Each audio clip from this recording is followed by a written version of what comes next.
So they signed up en masse. 2 years went by.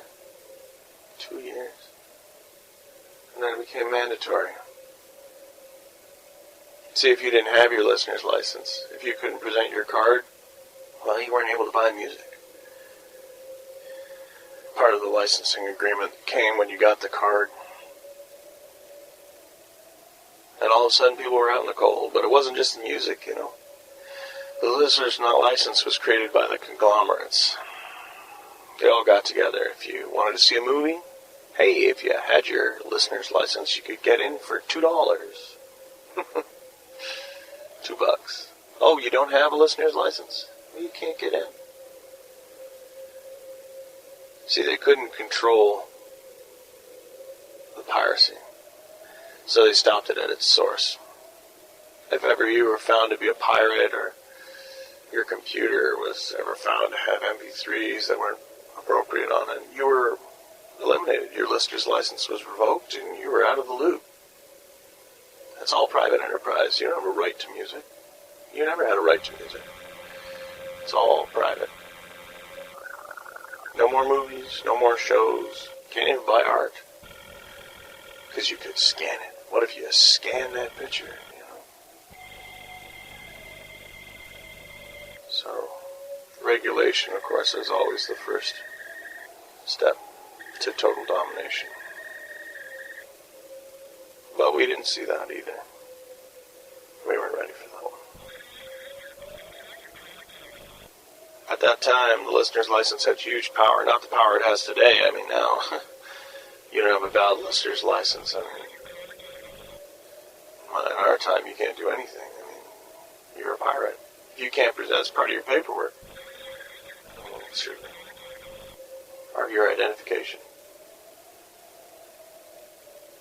See, the listener's license, after they came out with that, that was a huge step one. But everyone was so focused on the listener's license, they didn't see where the real power play was made. See, everyone was so whipped up in the media again, you know, corporately controlled media. Got everyone focusing on the benefits or the drawbacks. A big debate over the listener's license. But what they didn't see was the regulations that went into play on recording equipment.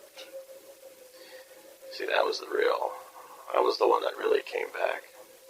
They started putting in these standards on microphones, any kind of recording media. You wanted to record, well, you got to adhere to this standard. Because it's the future. We got to make sure the quality's there. Chips were put into place. All recording media became regulated. No listener's license? Well, at the very least, you can't buy recorded media. You can't even make your own music if you don't have a listener's license. And this grew to where it's at today, where there's no more cameras. Microphones are gone. All the kit I'm using here, this would get me recycled for sure. So just by listening, unfortunately, you're breaking the law. But if you're still listening, then you probably have it in your head that listening to people talk probably isn't bad, despite what the prompters say. Speech should be free. People should be able to talk. There used to be a time when people could sing openly without being worried about licensing. You know, there used to be a time when you'd be able to read a book or tell a story.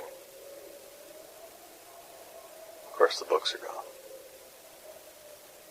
You can still lose your license by telling stories. It's a dangerous business being creative.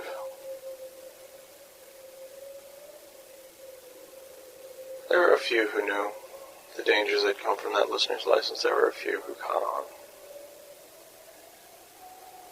But just as, you know, the joke was starting to get up, the impossible happened.